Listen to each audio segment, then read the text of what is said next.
And we're live, and y'all get to hear me say that every Wednesday. Hello, everybody. Listen, close the cabinet, Yolanda. That's what I get for broadcasting in the kitchen. But listen, we're about to have a great kitchen conversation. Angela is over there in her office. Over here. And just a little bit, yeah. Last week, I mean, we pretty much had a sense of where we were going because we weren't in a lot of panic, but we still don't have confirmed. We're well into a transition. For those of y'all watching in the future, 2020 just got better. Right. 2020 just got better. We record these live on Wednesdays. You guys can catch the replay and so forth. Also, we are going to each part. My hand just went dry for a second. What did I just do? We like really. We paused a little bit to get our likes, follows, shares, and subscribes, watch parties, and all that started. If you do find yourself watching on a watch party, try to go over to our Leading Women page.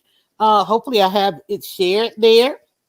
And you can watch there so that therefore when you comment, we can bring your comments up on the screen. You can also actually be part of the broadcast. I used to put the link in the description, but I guess now in certain broadcasts, you have to be kind of careful with that. So you can inbox me. I can check my inbox. If you really want to get in on this conversation and get in with us on the screen, we always have an open invite for leading women and for leading men. We always have some great leading men on with us. Last week, Angela's gonna tell y'all, in fact, what happened last week, because I usually can't remember it all. Angela's gonna tell you what happened last week while I go ahead and get some watch parties started. Well, we had our post-election panel. It was the day after the election, where we basically knew nothing, but we're hopeful, right? At that point, that we would see President Joe Biden and Vice President Kamala Harris. We had Dr. Tachi on with us, who not only is, is an expert in media, but she herself, as a graduate of an HBCU, did she graduate from Howard? Did she say she's also a Howard Bison? Yes. So now I'm like, now the whole country knows about Howard Bisons, and she was talking about the outreach to the Divine Nine, the Black sororities historically from HBCUs, and so we were very hopeful at that point. And then we brought in, was it Trey, who was our leading man, and talking about local organization, community organizing, and particularly an outreach to communities where people may not have considered the fact that they too could run for office. And I thought that was really exceptional. In fact, I if you get a chance to go back, anybody who wants to go back and listen to that, to that entire conversation, starting at 2:00 hour, and then we looped Trey in at the end, to think about, we have a pipeline. We have an existing pipeline of how we have people who end up running for office, and particularly who end up running for president. One of the stories around Joe Biden is that he's one of the first non-Ivy League educated presidents that we will have. Really? I'm trying to think. Jimmy Carter wasn't, right? Ronald Reagan wasn't, but Bush's, right? Bush's, Clinton, Obama. These were all Ivy League, and I guess Trump is also considered to be UPenn, I guess also Ivy. So to have a president, who didn't go through through the Ivy Leagues, right, in our modern era seems to be shocking, right? Well, let's not say shocking, is noteworthy. So we clearly have a pipeline, right? Look at who is on the Supreme Court. There's a pipeline to how we get these, how people get into these positions. And so I love the work that Trey's organization is doing to say, let's reach out. Anybody can run. And Yolanda, you're talking about your, what was it? Vote for your neighbor campaign. Right. Your neighbor on the ballot. Yeah. Yeah. Anybody can run for office. If you meet the standards. And so let's start thinking about, how do we open this up? Right.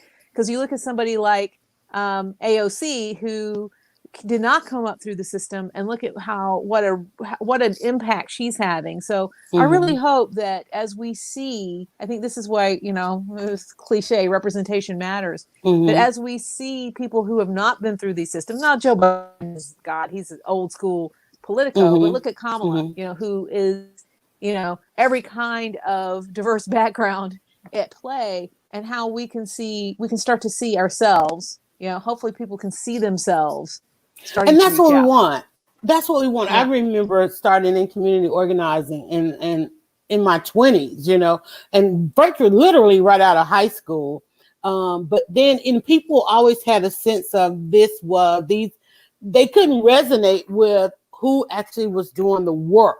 We used to have separation of grassroots, like when you think about the presidents that you mentioned. They might not have come through the system, but then they came around through grassroots. And it's funny that those that you mentioned who didn't come through the system, those are the ones that have some of the larger legacies, because they had some of the larger grassroots followings. And when they came out of office, still continued to do the work because that's who they were. They didn't have, and they weren't beholden to some of these bodies that want to control governing, which is probably why some of them were in and out. When you think about Jimmy Carter and so forth, and when you think about Biden, I mean, he was the youngest to get in, and now the oldest to be elected president. But I think in all of it, it's about, this is what a leader is. It's like you all of a sudden you realize you have a following, and then to actually be beholden to that following, to do what the following is commanding you to do, you become accountable to, being consistent. This is every bit of consistency. If you look at Biden, if you look at Kamala, if you look anywhere, anybody that's on the ballot, there's a system of consistency with each of them. And the work that they're doing, even especially when it comes to the local level, especially when it comes to when we talk about our neighbors on the ballot, those that we voted for, friends. I mean, like literally coming down to friends been on the ballot. They've been consistent with that from day one. That's who we know them for. They don't change. We just need to make sure they get elected. Speaking of Georgia. We gotta go back. Not only, well, first of all, this thing may still be going on by the time the runoff happens. Everybody thought things are gonna kind of quiet down, and then we have to reignite for the runoff. This thing is gonna go on, and Angela and I are both here in Georgia. For those of you that are not, I literally was cleaning, and I need to moisturize my hands. Okay, but it's bothering me. Please get you some lotion. Take a break and get some lotion, because I'm like, I'm looking around like I gotta have something. Okay, look. Bless your heart.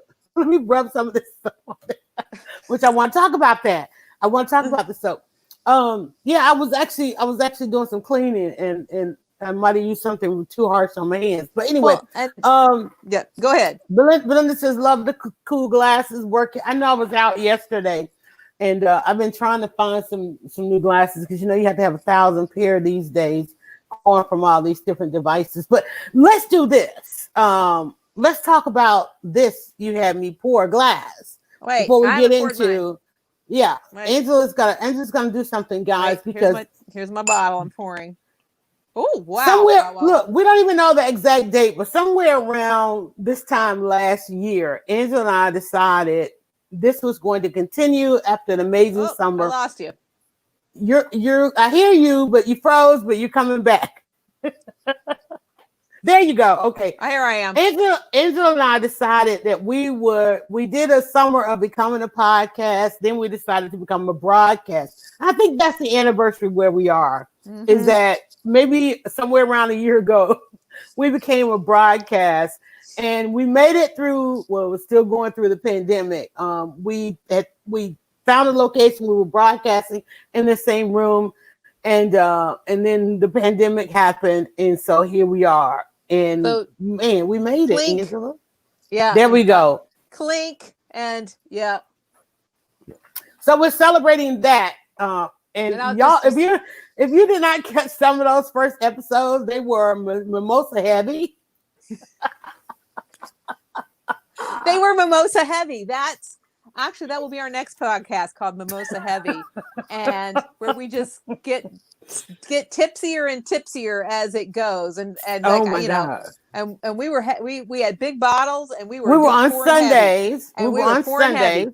Yeah, we were Sunday afternoon, and I don't know, because we started out on Tuesday. Right. We moved to Wednesday, but then we had an awesome Sunday. So and then sometime earlier this year, in real midst of the pandemic, we decided to scale it back to Wednesdays. And Well, so we've been Wednesdays at 1:30 now, pretty much throughout the pandemic, right? yes, yes. And you know, and in fine form that we can't remember the exact date that we went to video. It's kind of how this thing has been rolling. And you know what? Right. Sometimes leading women, I was getting ready to say leading women. I've had 2 sips of champagne and already I'm dropping my G's, right? Leading women. So leading women sometimes just have to make it up on the fly. And what we did, I think, which is, you know, significant. Yeah. And you know, the you know, with the theme of our show being a whole new world for leading women, is that if you wait, sorry guys, my face all in the camera. If you wait for things to be perfect, you'll never do it, right? If we had waited to make this perfect, we'd have never done it. And we really did. And you know, and hat tip, if I had a little hat, I need a little fascinator hat, right? Hat tip to Yolanda for being really open to just saying, let's try this, let's try this, let's try this. And we have tried every kind of streaming platform there is. Have tried every kind of setting. And when we were able to be in person, it was so lovely to be in your daughter's space. Your daughter has a business. That's why we were on Sundays. The business was closed. We were able to be there in person. You know, this was, you know, hopefully not hopefully, we'll get back to that. Right. We will get back to that. But to say, I think because we had already just sort of been saying, let's try this, let's try that. When the pandemic hit, it's like, that's okay. We've already tried 100 things. Right. And so and I think that's a really significant piece of leadership and success is, you know, I always say consistency over time, right? Like if we were to write it as a formula, if I had my whiteboard, right? C/T=S. Consistency over time will equal success. And that's where we've been able to do it. And, you know, I think this is what I want to drink to us for being here today and having stuck with this and being on video when we're just like, God, do I have to get dressed? What is happening? You know, am I coloring my hair, not coloring my hair? What are we doing? But it's right. Worrying about the wrong thing when really the success is, like you say, it's just do it. You just do it. Belinda says, congratulations, hard work and dedication. Let me put it on the screen. All with God's grace and mercy pays off. The best is yet to come. I am seeing $1 million soap contract, girl.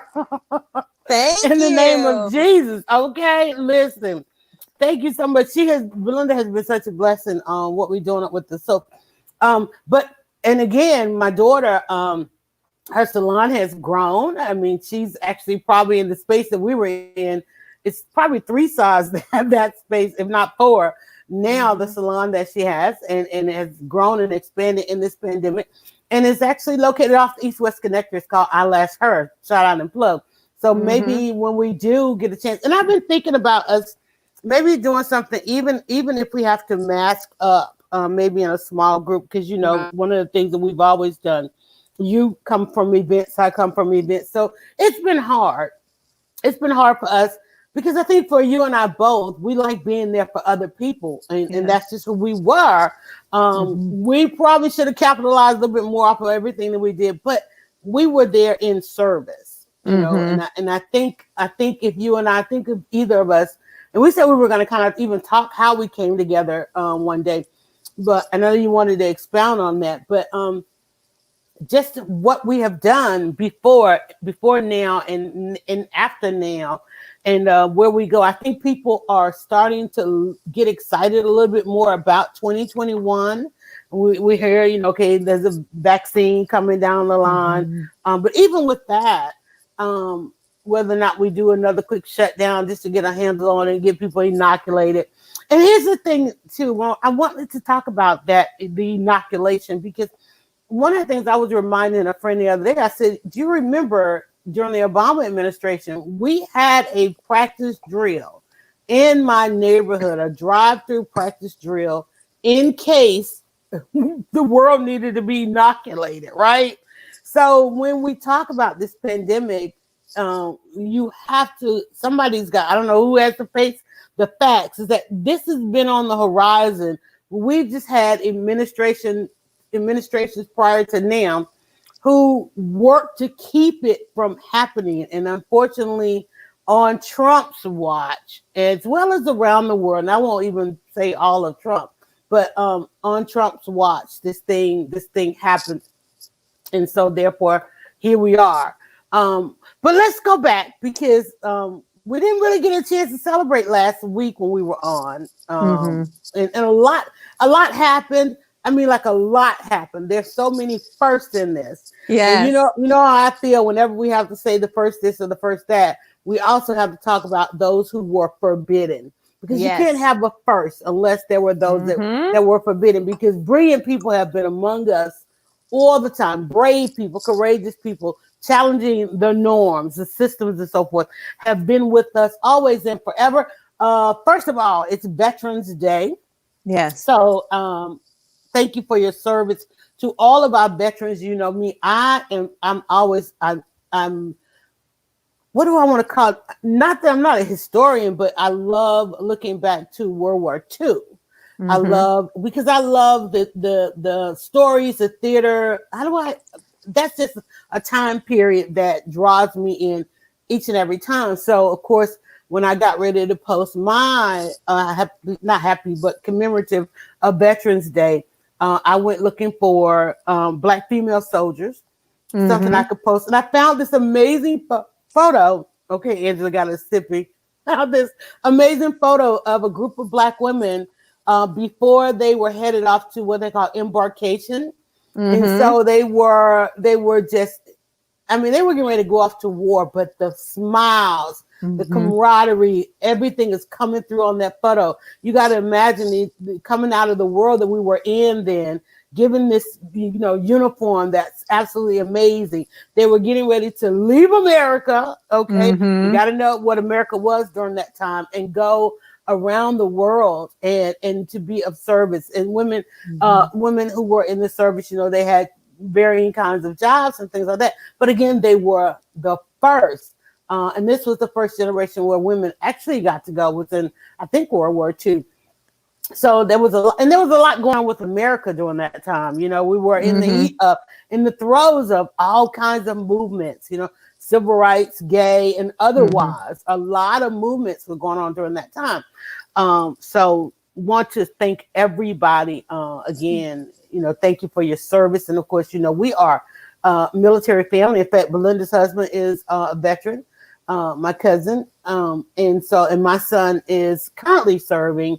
So I always feel a little bit more indebted to our veterans, because they were the role models, apparently, that my son grew up watching, that would become, and this is his career. I think he's going to be in it until they tell him he has to get out of it, because he absolutely loves it. He's on right now.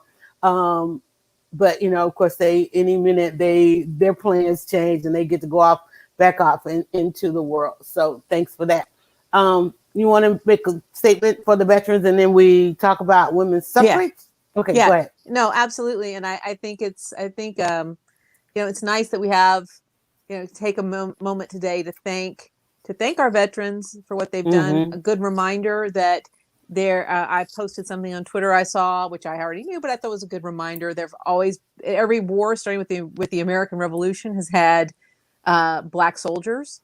And women have been involved, even when they couldn't be soldiers. When we look at sort of the beginning of nursing, right? And we look particularly at the Civil War. I mean, it's like there have always been women and Black men involved in fighting wars in this country and defending the country, and doing so because, again, out of service. So I think it's wonderful that we're to the point now where we're starting to hear more of these stories, and we can honor those stories. And just thinking about, you're talking about your family. I mean, and my own family. 2 cousins and an uncle who served, an uncle who served in Vietnam.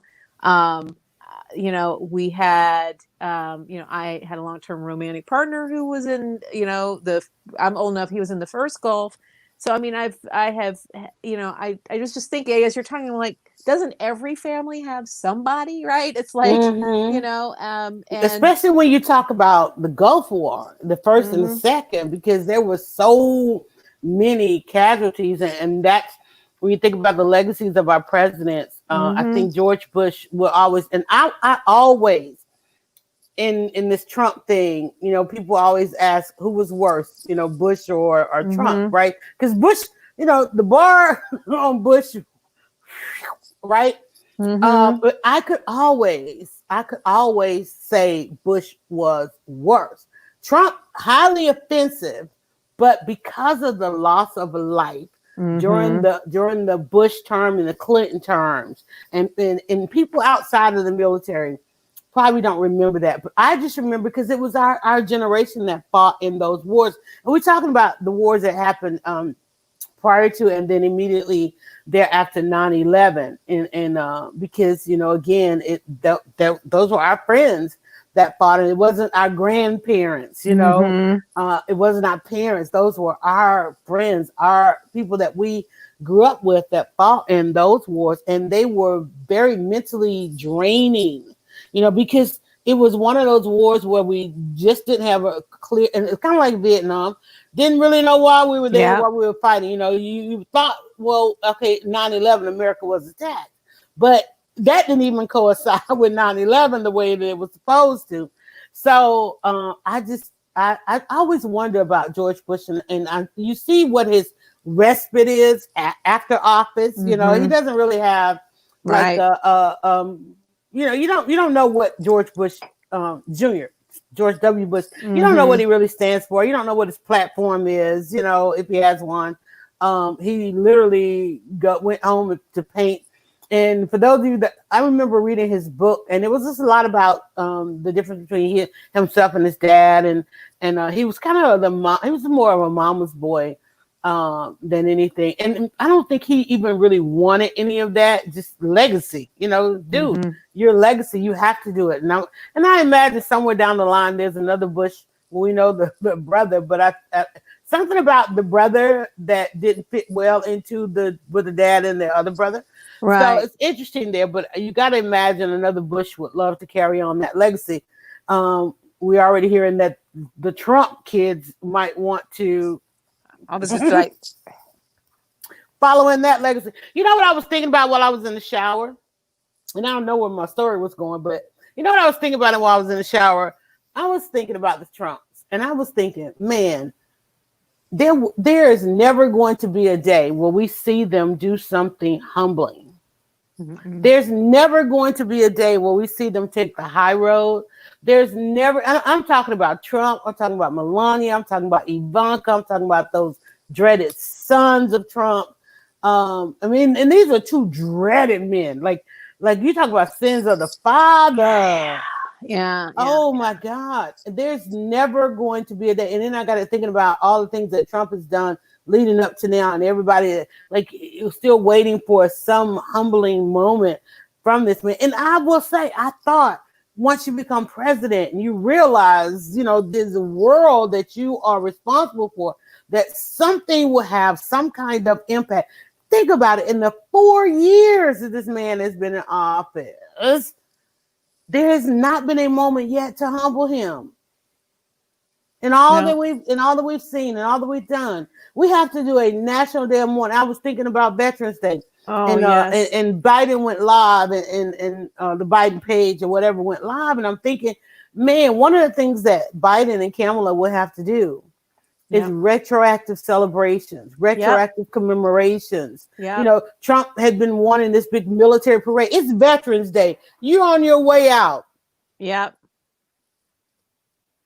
You know, and still the man has not a humbling moment. He's still fighting for himself. Not a single solitary in all of the archival footage of this man being president, and whoever has to compile whatever would be the legacy of this. Can you imagine what this is going to? Can you just imagine what final footage? I'm talking like your final footage of your life as president of the United States of America, number 45.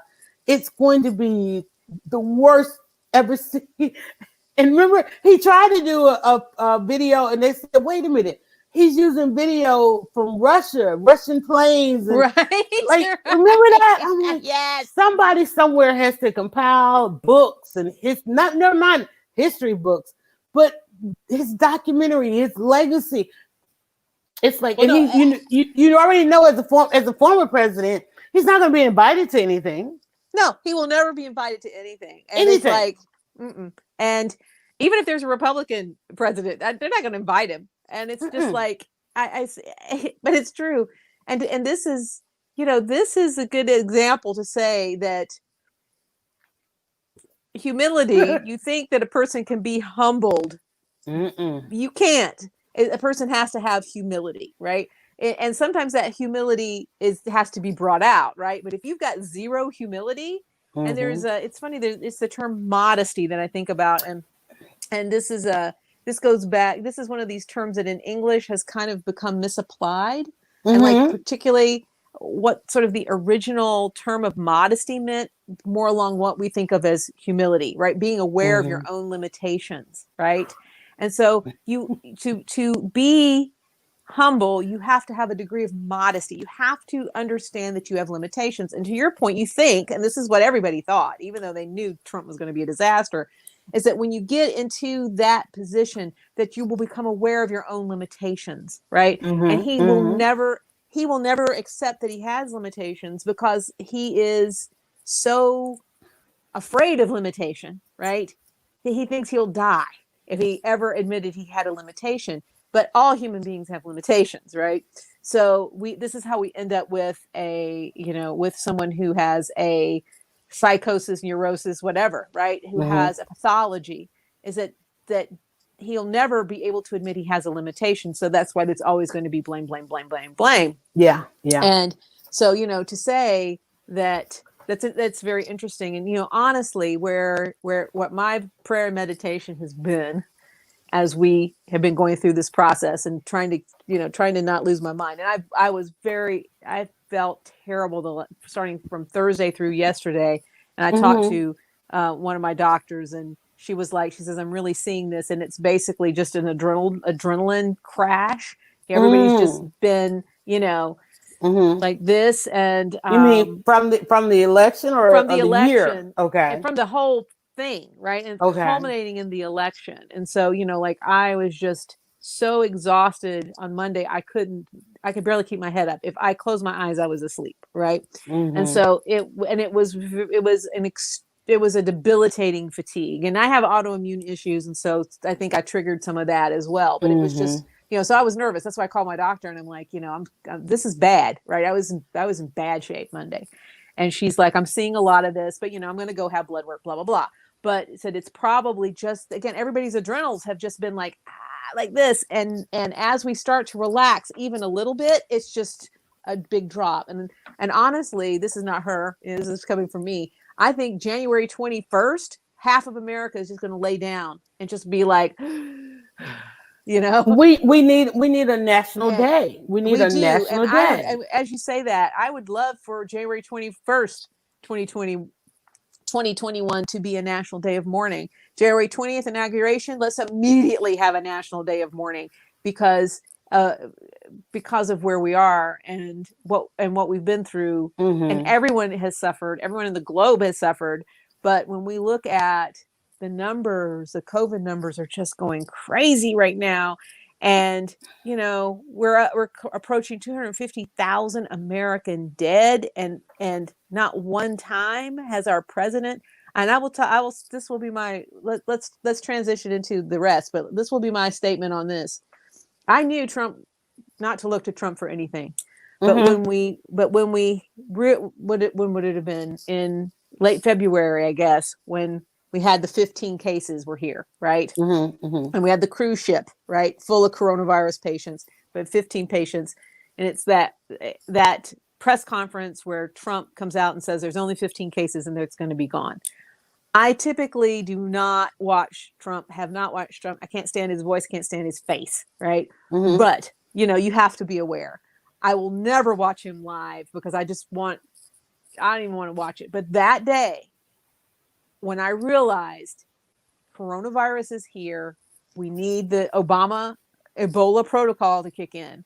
And I was like, surely he's going to be humbled and do the right thing. And I tuned in and watched that. And that was when not that I didn't already know, but that is when I truly, truly knew. Yeah. And so we have had nothing from starting the get-go with him was it's just 15 people and one's probably going to die. But what is that? From the get-go, it has been, diminish, instead of saying this is terrible that even one person is sick with this, even one anybody. I was going to say one American, one anybody has for this, me, right? I go all the way back to the fact that we were watching this thing in other parts of the world and didn't prepare and watched it. I mean, it literally went around the globe, So it's that, and that's the thing it's said often about Americans is that we just don't have the empathy that something is going on elsewhere. Yeah. And we used to be a country, when something was going elsewhere, we would deploy all of this money and otherwise. But to even when we were sitting back and watching it happen in other places and still didn't implement anything, knowing that it was going to come here, knowing that, okay, we didn't close the borders, travel wasn't stopped, and just the things that you grew up thinking. Because our generation, we grew up prepared, practicing for all of this kind of stuff. Young people younger than us, they're like, what was it about the kids?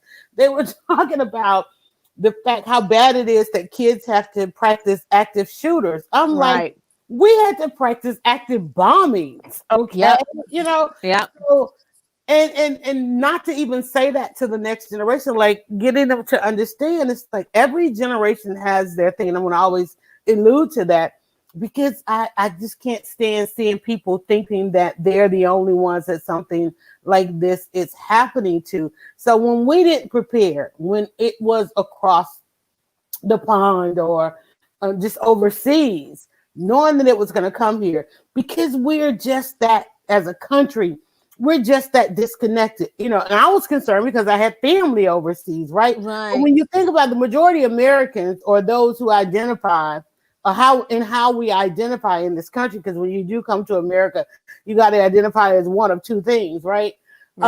Because we don't, for the most part, Black, and if you identify as Black or you identify as white, it's almost as if you cut the cords to, up your ties to other world, to otherness, right? So we don't think about the people. I remember back in the day, and I want to say back in the day, I guess it's been some time now, but I just remember on Twitter was hot then. So when the earthquake hit Haiti, right? And I remember half my timeline, because I had an amazing timeline on Twitter. I remember half my timeline talking about their Haitian roots. Right. And I'm like, what? You're like, what was that? Who knew? Nobody knew. Because again, coming to America, you cut that cord, or it's yours. You hold on to it, And now today, because of that, you see more and more people speaking up about their roots. But that's what America and this race construct and all these different dictates that we have going on in this country. I mean, it was amazing. I literally was sitting like, what? Close friends talking about Haitian. I'm like, I've been knowing you for 20 years, and I've never known that you were Haitian.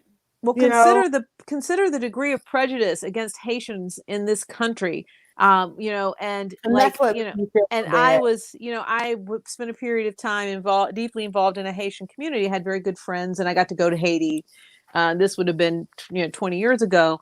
And they talked about the shock of coming here, right? These were, college educated, their parents were professionals in Haiti. One of their dad was a dentist and their mom was a civil servant in Haiti.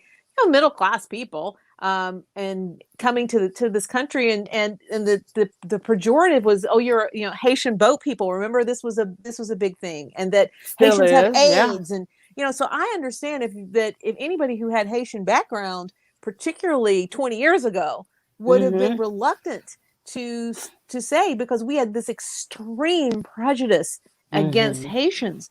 And so, I understand as well when when you say I'm from a place where this country, it's a double prejudice, right? So, you're going to be read as as black here, right? So as an African American, even though Mhm. you're Caribbean Mhm. American, and then to have this other layer, right? And so again, this intersectionality and the way people have to navigate their identity. But that's exactly right. You come here to America, we are expected to cut off any other connection. And so because of that, like you say, we tend to have tunnel vision. It just makes me think Mhm. of something. I think it was Winston Churchill who said this, and this was about World War II, since you like World War II, was that Americans take a long time, but they eventually will do the right thing. This was about World War Mm. II. This was, look at World War I, how slow America was to get into it. World War II, how slow America was to get into it. So I don't know that America eventually does the right thing, but we've had this issue forever, Mhm. that we are slow, that we don't want to, it's American isolationism. This is all the Make America Great, America First of Trumpism, is let's go back to this where we're just going to be over here by ourselves. Doesn't work, guys. Doesn't work. But to say that we watched, when we watched every prejudice against everything play out, right? When it's in China, right? It's like, oh, that's not going to happen here because that's China. Well, Wuhan is like New York City. Why would that be any different? Oh, it's happening in Italy. Italy is like America. What is wrong? It's sort of like, what is wrong with people to think if it's happening there, it won't happen here? But sure enough, just, you know, Right. blinders on And there are people who commute between the two, the three, the four, all the on a time. regular, right? And we And, saw that. and But so, the fact that we were so disconnected, as if we really went into this thinking that we were not going to be impacted. no, we really Really did. didn't. Yeah. And I will say, you know, I will remember this date, right? Is February, is mid-February. I won't give away my nephew's birthday. So right around Valentine's, Yeah. we Yeah. met for my nephew's birthday, and the first Mm-hmm. case of coronavirus had hit Hawaii. And I'd had family who had been traveling. Part of the family had been in Hawaii, somebody had been in the Caribbean, and we were just talking about air travel. And so it came up at the birthday, right? And nobody really said anything, right? Mm-hmm. Like, is it going to come here? One of my aunts had been traveling and she had taken a picture of herself in a mask. She had taken a mask on the plane. She was coming from Mm-hmm. Hawaii. But it's interesting, when we checked in by the end of the month, everybody in Mm-hmm. my family had started making plans, right? Mm-hmm. Had started stockpiling food. We did everything but masks. We were stupid on that, but gloves, whatever, hand sanitizers. All of us, we didn't say a word to one another, but we had already started thinking, wow, what if it comes here, right? Right. And Right. I really thought that, and we all did, that the Ebola protocol would kick in and it would be contained, right? And that Mm-hmm. was the naivete, right? Well, I think that would have been a whole other administration. It was exactly, that this supposed to administration would kick do in. anything It was productive and supposed to. positive. But Yeah. I know. And so, and what to me, in retrospect now, when we look back and the way they've traced it, Ebola, God, let me be careful what I speak into existence. COVID was here in January. Mm-hmm. By that date, by mid-February, if you look at maps, coronavirus was everywhere. Coronavirus was already here. The Mm-hmm. case that the guy who went to Albany and took it down to Albany, he died.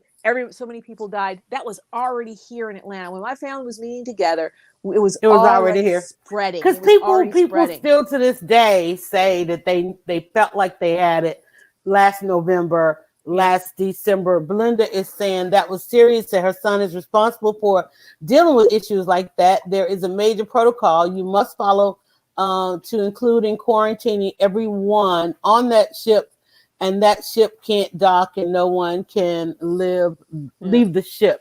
And my cousin, her son is epidemiologist and down in Miami right now. And that's Amazing. one of his first jobs coming right out of school. Wow. And having that kind of responsibility and dealing with this thing, let alone living away from family. And my son, they traveled from Germany here in January of last year, and they had just gotten back in February, right when this thing right when the shutdown happened, Right. right. So, Oh, that's right. hearing how things were dealt with over there compared to how, and this is another thing why we in America, we can't be so disconnected, because that's why people are running around with no idea of what's going on, because we're so disconnected. But if you look at who is it right now that is on the second shutdown in Europe, UK, right? Yeah. They're shut down. Nobody can go out on the street. They've got supplemental care packages and meals and all of those different things. And people were even afraid that once Biden got in there, we would have this. I think we need it. Yeah. I mean, because we haven't tried it. We haven't done any of it. You know, there are those that think we had a shutdown. It does not even compare to what other countries and lands and leaders have done. To your point, like in the UK, when they shut down the first time, the healthcare, they have a national health service, right? The NHS, National Health Service. So everybody is covered by everybody has medical insurance. Everybody's covered. They use the National Health Service to distribute food, right? So instead of people going out and going grocery shopping, right, medical professionals went and distributed the food. And so that they had full PPE, they were fully protected. And that was considered part of the controlling of it, is that people didn't leave their houses at all. And, we've not done that. Will we do that? I don't know that we have the national will to do it. Mm-hmm. Would it benefit us? Absolutely. If we did 6 weeks like that, we would get it. It would be like that. So it'll be interesting to see. It'll be very interesting to see what happens. In 2021. I think by now we would have some kind of scale back plan. Something has to be done. Well, the way these numbers and cases are coming. And I'm hoping that this COVID panel that Biden has put together are the people that already have come up with the plan that they thought would be instituted by Trump, right? Mm-hmm, so to your point, there's plans. We can look and see what other countries have done. There's plans. There were plans here. They were, Jared stupid Jared was supposed to make sure everybody had a mask and distribute all kinds of protective equipment, and then in the administration where nobody wanted to wear. I mean, we're talking about the administration where everybody got COVID, and they are still passing COVID amongst each other. I'm telling you. All right, so let's move on. Where are we? Because we want to jump out of here at 2:30, guys. We're gonna try and scale this back down to an hour, particularly as we get into the holiday season and a number of other things. Listen, no, it doesn't. If you leave your home, never mind the pandemic, you could get arrested or worse in other places, right? Also, I want to go back to Kamala Harris. Let's toast her. Yay! We didn't get a chance to toast to Kamala Harris being the first non-white male Vice President of the United States. I know she's a number of things: South Asian, Black American, first woman, for the gender, for the culture, for all of those things. We just simplify it and just say non-white male. Okay. Yep. All right. But congratulations goes out to her. And again, our elections are still not quote unquote certified. However, Biden-Harris has moved well into their transition team.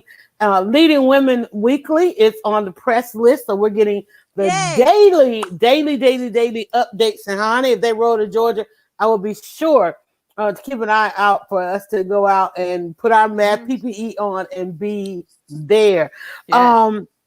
But I want to talk about, because when on a personal level, I want to talk about this. I don't know how well you guys can see that. I was amazed. Okay, first of all, I made this soap, Angela, and I put it out there, and I asked on my timeline people to name the soap. The suggestion came in for me to call it Kamala, after tribute to Kamala. And I was like, oh, okay, yeah, that's, fine and good. Then when I went to go make the batch, the second batch, the announcement came that they were calling the race right when I was making it. And I was like, oh, wow, okay. Second confirmation, right? When Kamala stepped out there the night of in the white or cream suit, I was like, oh, wow, okay. And I ran and I'm just posting and posting and posting and all that. But I wanted to find out, what did that really mean? You know, of course, my first thought was, oh, Kerry Washington and scandal and oh, white pantsuit or whatever. But I'm like, no, because remember all the women in the House, in the State of the Union, when both sides come together, House and the Senate come together for the State of the Union. The women on the Democratic side, for the most part, I don't know if the Republican women, there aren't any Republican. Are there any Republican women on that side? I think it is. Okay, so but the women all wear suffrage white. It's called suffrage white. It's a little off white, little cream, or whatever. So I went looking up. I'm like, wait a minute, because I heard that she actually wore the suit for the suffrage movement, and of course, harkening back to the suffrage movement and Shirley Chisholm and so forth. So I really wanted some more information. But then, you know me, what do I always ask, you know, in this movement? So I went looking for it. I'm like, okay, because I always want to know, but for colored girls, right? And so it says, with white clothing readily available and often cheaper, the color became a useful way of recruiting. However, Black suffragists used the color beyond the struggle of the vote, right? Because the suffrage movement had to do with the vote. Wearing all white during the 1917 silent parade to protest lynching and racial discrimination. Now, we were, what was 1619, and we did 1919. Here's another year for us to consider. 1917 silent parade to protest lynching and racial discrimination.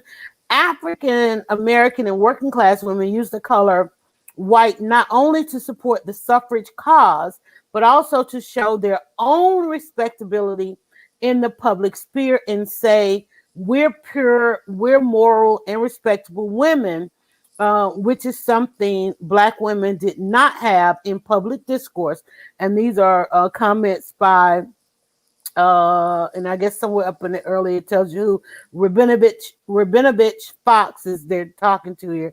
It's important to note that some white women leaders of the suffrage movement also worked alongside white supremacists, and that's why the suffrage movement gets lost on Black women, is because oftentimes those who led the suffrage movement, what they were really fighting for was their own husbands, okay, white supremacy. And so this was them in their own way trying to fight white supremacy, but Black women had to do something altogether different. And so it has here a picture, silent march to protest police, get this now, 1917. And there's a picture there if you guys can see that. It says a silent march to protest the police treatment of Blacks during riots in East St. Louis, New York in 1917. Now, keep in mind, when you read about riots in history, these are where whites converged on Black communities, okay? Yeah. So you got to understand that says they marched down Fifth Avenue on that summer Saturday without saying a word. They chanted no chants, sang no protest songs. The only sounds were disconcertingly mournful thuds of muffled drums and, of course, the marchers' footsteps on the hot pavement.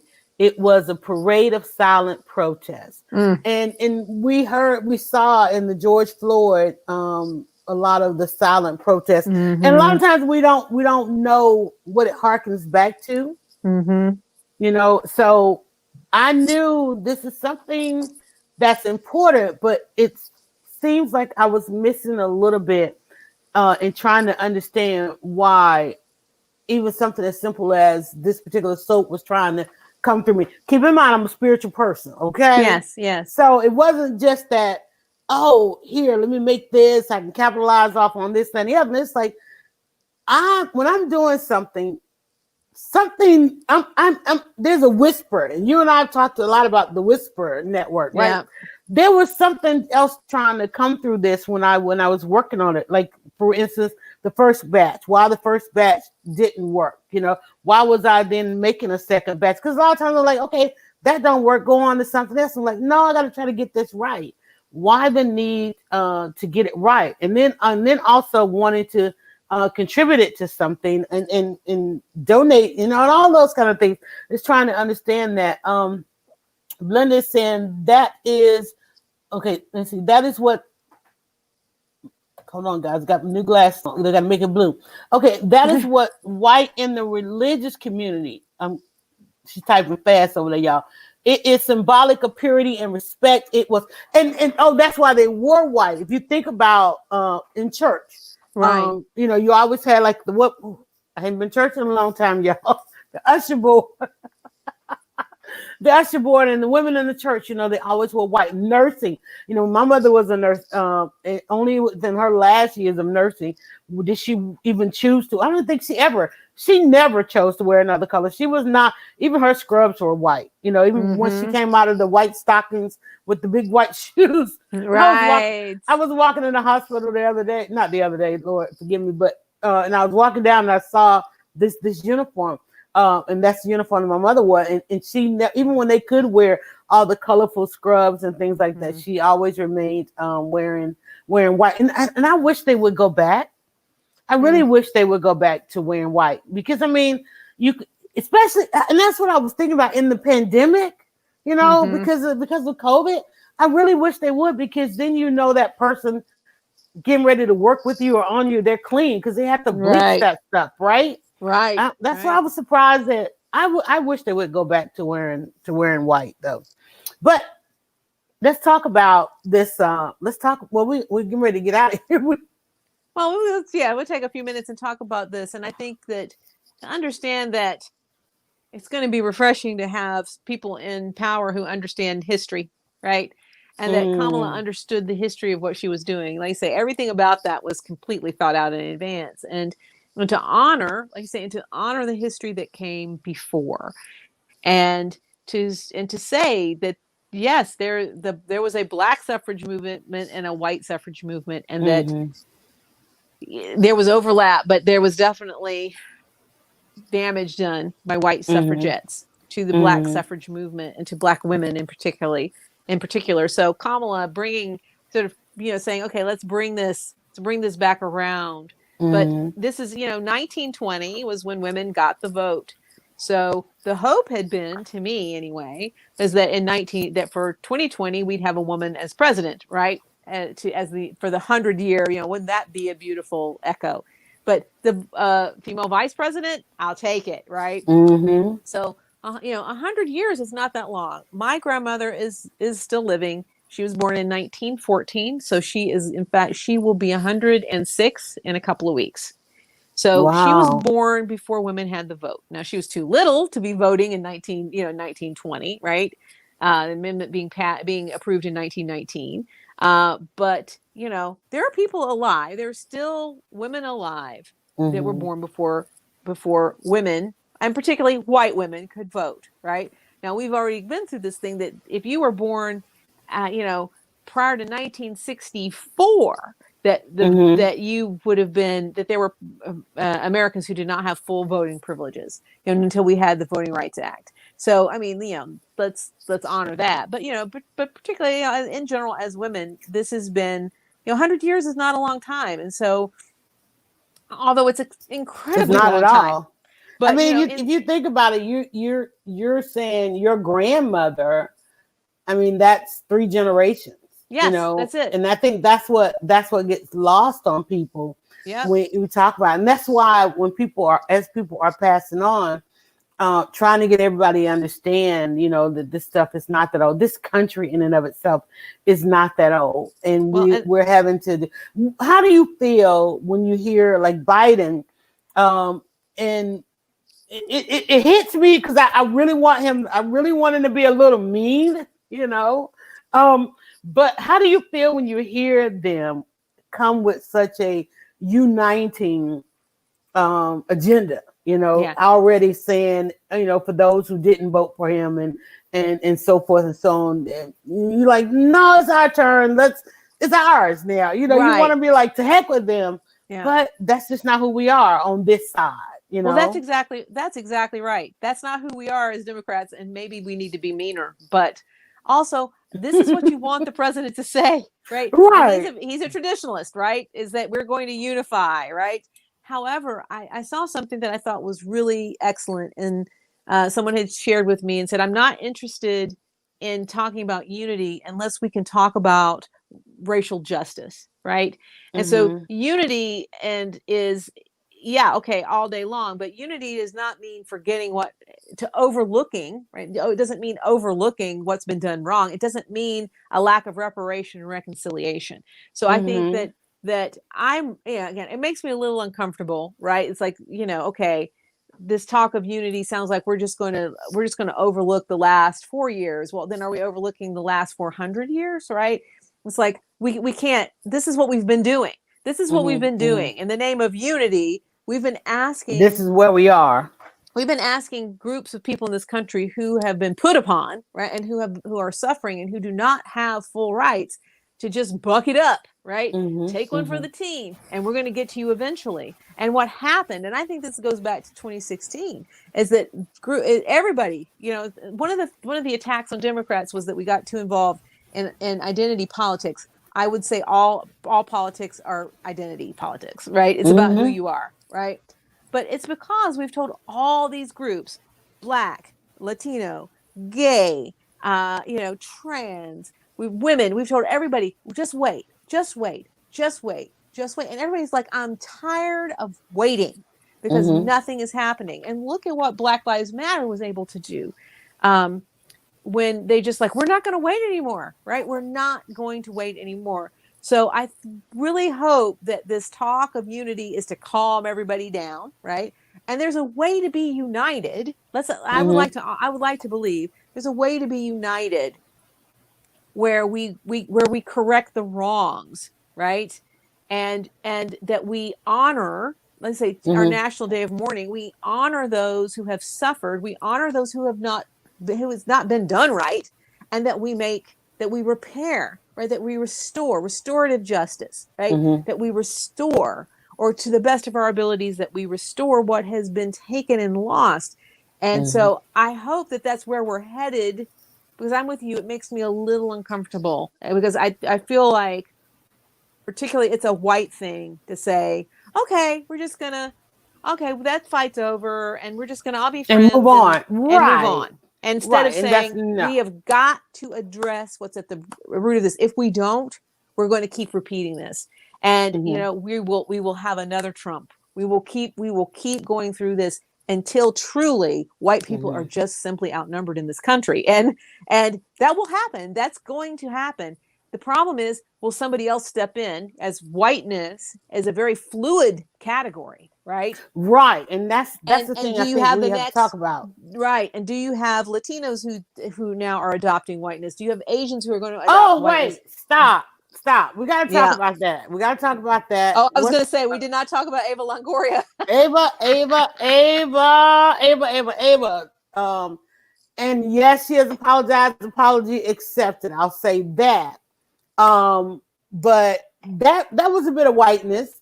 And listen, okay, to have a gap at this point, okay, is it's like no.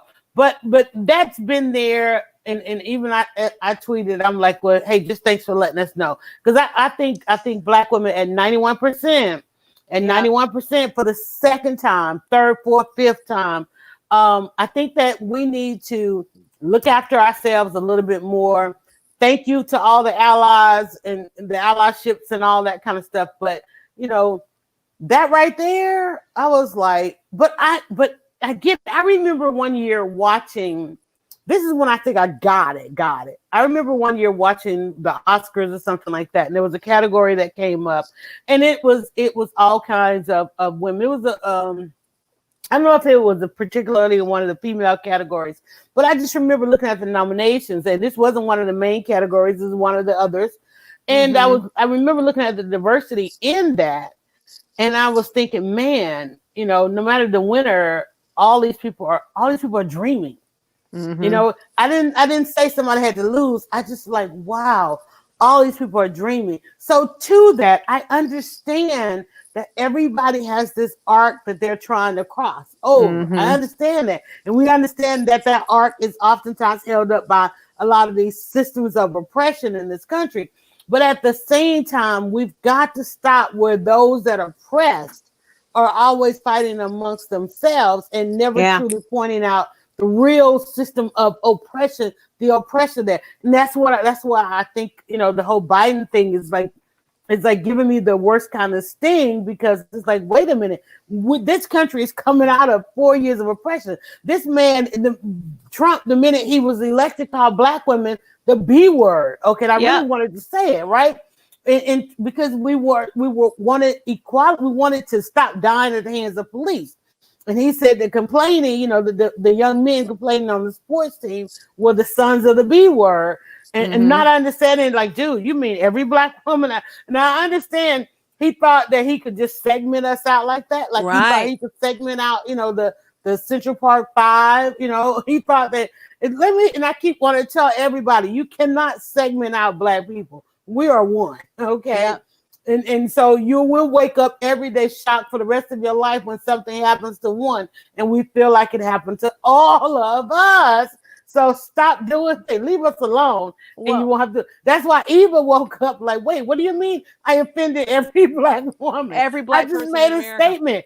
But you made a statement where you discounted a few Black women, and therefore a few is all. So I think people are gonna have to realize it. But at the same time, I'm willing to understand.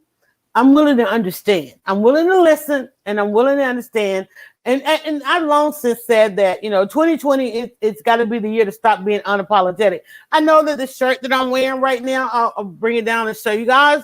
It's actually, I found this dress on. I've been wanting, so I'm trying not to show too much. I don't know if you guys can really, really see it. It's posted on my timeline, but I've been wanting to find my uniform, if you will. Right. And so got this in just about every color. It's a t-shirt dress, because I didn't want to do leggings. I'm tired of leggings. Right. And I want something I can just throw on, because when I go into the soap room, I have to have on long sleeves. And so this is my uniform in my soap room and in my soap videos. But it says, I am Black woman, beautiful, magic, intelligent, resilient, loved, innovative, powerful, influential, unapologetic. One of the things I have said is that 2020 is the year to apologize. 2020 is the year. It might be 2021, because clearly we're going to go on out. People still going to be unapologetic in 2020. But 2021, I think, is going to be the year of the great apology. We need to be retroactive on some of this stuff, because it's about healing the world. Well, and I think we have to be very careful that we don't get into a suffering contest, right? And say, wow, I'm suffering too, and my suffering's worse than your suffering, right? And to me, it's Ava Longoria. Well, don't forget our suffering. Nobody's forgetting your suffering, right? And to say, again, this is the whole Black Lives Matter concept, is that in the hierarchy of what we consider matters, we have put the Black life at the bottom, right? But that doesn't remember the Irish. Remember the Irish women when Hidden Figures came out? They were like, "Well, we were in the next room suffering." What about us? What about us? Yeah, okay. White supremacy sucks for everybody, okay? But that doesn't mean that we should be diminishing the suffering of others. It's instead of yes, but, right? It's yes and, right? It's yes and, if we could just get to that, right? Well, help me out. Help me out, because you saw what I put. I didn't say and. I said or. I said you said or, right? I said so we or now. It's not Black and brown. It's Black or brown. That was my comment. Well, Belinda is saying you can't think clearly if you lose your composure in a confrontation. The goal is to outthink your opponent until all else fails before you throw those hands to speak. but Yeah, but it's that's very what good. that's Yeah. what I like how you put that. I like how you put It's that. So well, bring us and back. it's the and of Ava Longoria. If she had just said and, right? If Mhm. she had said, you know, look at the tremendous Was work she of Black trying to women, was she trying to rush her right? moment, having just that moment to speak? And yeah, because she's been involved in activism. She's more activist than actress now. Mm-hmm. But it really came across as, well, don't forget what I did. Don't forget what I did. This is not, again, it's not a contest, right? And we have to look at where we are hemorrhaging the worst, right? It's like Can we share the stage? Can we? I don't know.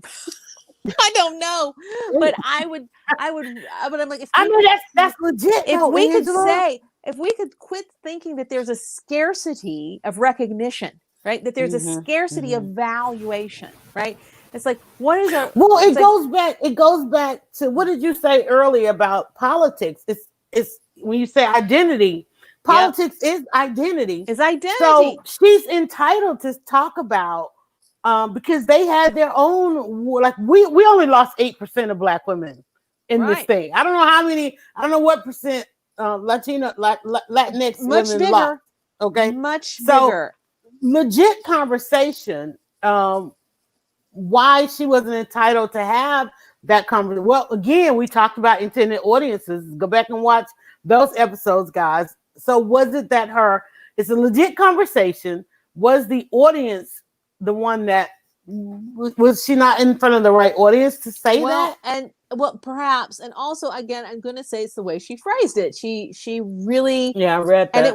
it was very much like, yeah, but, right? And it's Oh, I know what it was. It was a real heroines. yes, the real, that's like she's saying, the real Real heroes. heroines. Real And it's like, heroines of wait a this. minute, why are there false heroines, right? There's I'm like, no, there's lots of heroines, there's lots of heroes and heroines out here, and there's room for them. This is scarcity thinking. This is scarcity thinking that says there's only so much. And what she's doing is she's like, there's only so many resources, and I've got to make sure that my group gets resources. And that's white supremacy. That's white supremacy saying that if I don't hoard, I'm not going to have enough, right? But that's And also a long, hard, fought battle between Black and Latino women, Latina women. That is the long. I went to. I don't know how I happened upon it. Coca-Cola with Chick-fil-A did a training here in the city, and apparently it's annual. And it was, I don't know, I'm sure they used one of the platforms, and it was, we got there, and it was Black and Latina women. Nellie Galen was the facilitator, and every panel it was Black and Latina women. However, there was no unity. It wasn't an and situation. It was an or situation. It really was, and I was looking at it and I was thinking like, okay, this is different because it's particularly here in Atlanta. I mean, when I went to the Facebook training, it was like, oh, wait a minute. How did they get just Black women up? I'm always interested in that. How did they get just Black women? Well, that's who they targeted. They targeted Black women who had who had bought advertising on Facebook were invited to these trainings. This particular one, I'm like, okay, my thought was, how did I get targeted for this one where it was literally the room was split down the middle, half African-American entrepreneur women and then Latina entrepreneur women. There were panels of restaurant owners. It was literally down. And we left there understanding that, okay, I left there like, wait, is this in or is it or? Because I don't think we were unified in any way. And I remember even going on a radio panel recently, and it was still that. And then too, there is a Black and Latino group here in Atlanta. I was invited to that, so I've been pulled into this thing. Well, but I promise you, every time I go and participate, I leave wondering if it's or and to your point, there are times when it needs to be. These are Black issues, right? These are when you said that it's not Black and it's Black or, and I was like, I think that's appropriate to say that there are times when these need to be pulled apart. because they are not the same. There is Right. a certain general white supremacy oppression, but it's just, again, it's like saying white women and black women and Latina women and Asian women each have a different experience in that, and each need to be dealt with. And I think this is again where we get complicated, and because we don't like complicated, we want it to be easy. We want it to be, we want to be able to tweet it, right? We want to be able to sum it up in a sentence, right? Yeah. And these are situations, these are issues that cannot be summed up in a sentence. And so there are times when it is an or, right, instead of an and. But I absolutely do not think that we need to be saying, particularly to say well, okay, the real heroes are real, right? That's right. No. If we start doing that, then we really are going to just be turned on one another, right? Yeah. My dad challenged me on that word some time ago in some of my writings, some of my posts, using that word "real," because what we cannot do is oppress each other. No, we just can't. We can't do that. I've seen this in the body image movement, and we say real women have curves. So I was like, well, does that mean that skinny women aren't real women? That's bullshit, right? So I do think we have to be careful, and it's done because you feel like you've never been honored as a real anything, right? And there it is. It is. And so, it's where, again, the people that are in positions of advantage are always going to be super sensitive to that. Well, wait a minute. It's like, but I think that's good. You think your dad was right, is we need to be careful what we call real, right? Because everyone has a real experience. Because we need to leave, as you just said, honor needs to be left open. Yes. Yeah. It needs to be open to everyone. And that conversation could have been gone so I was much better. What a wasted opportunity. Opportunity. All right. Well, you had said 2:30. I said 2:45. I know, right? We were 2:47. So whatever. It was just a day. Look, we were sipping. We were just y'all. like, let's just drink. We were sipping. We were like, let's just drink and enjoy and celebrate. And get back. We'll get back with you guys next week. Don't forget, Georgia is getting ready to head into a recount. Georgia's heading to a recount. The percentage was so low. I wish it was wider. And a by hand recount. So, if you were a person who voted in person and you had your little slip that you put in the box, they're recounting those. They're recounting those stupid, I don't want to say stupid, but those individual 4.5 million votes have to be hand recounted. And in fact, there's some speculation that the hand recounting will probably be less accurate than taking them and putting them, into a scanner. Back through the machines. But it's like, again, it's playing out in But Georgia, now the recount is only for particular races. They're not recounting everything. Everything. I think. No, did he say it was for the presidential? They're recounting every ballot. Oh, every ballot in just those. I don't know if it's just. I will say. Let me take that back. I've not heard if it's in just those certain races. I think he would. I think he said if it's just president. He was going to give a list of which races. Oh, which races? He said, and I can already tell you it would be the presidential race, president and the senators, because they're being jerks. Yeah, they're being. And it's so funny that now they want to call for the second. And this is a Georgia problem, y'all. Now they want to call for the Secretary of State to resign, when we had this exact same situation and scenario when the governor in the governor's race, when the governor maintained his office of Secretary of State. And I still say to him, Kemp, you stole the wrong election, because this was not the time to steal an election. And I don't know if it ever is, but. And Stacey V. Abrams was like, oh, I'm coming for you. Yeah. I'm coming for the state. I'm coming for the senators.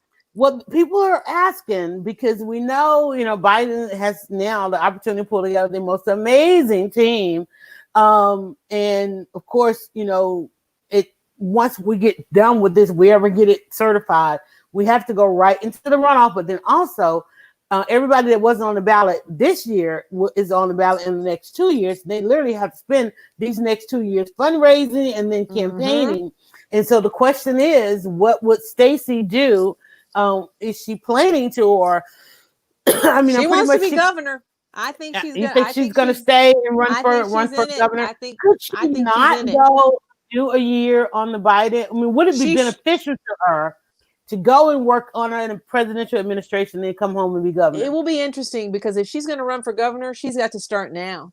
So it will be interesting. She'll need 2 years, right? So I think we'll see. I don't think I love that idea, right? I'd love for her to be in charge of the DNC. She knows how to organize, but she's got a plan. Here's the thing that I love about Stacey Abrams is she talks about I started a spreadsheet when I was in college, and I was like, oh my God, I love you so much.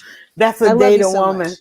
And speaking of spreadsheets, I've been working my spreadsheet for 20 some years.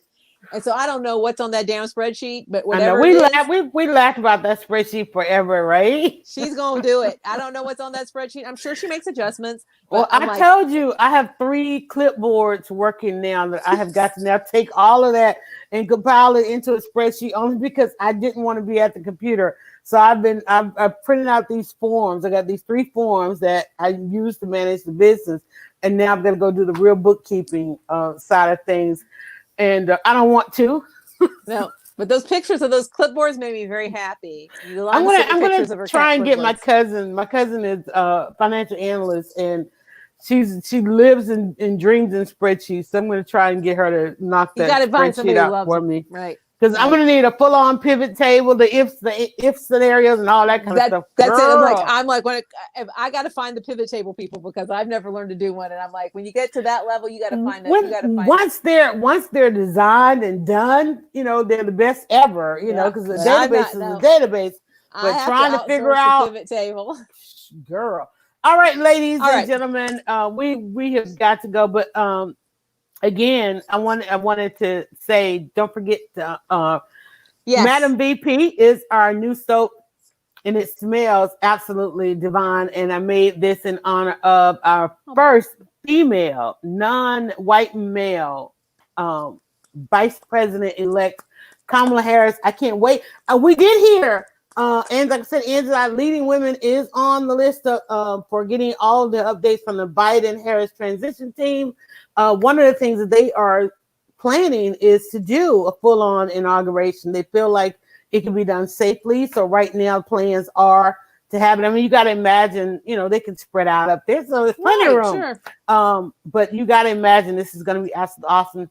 I think they said inauguration and something else. And if leading up to the inauguration is a full-on week of activities. So we have something to look forward to. Yeah.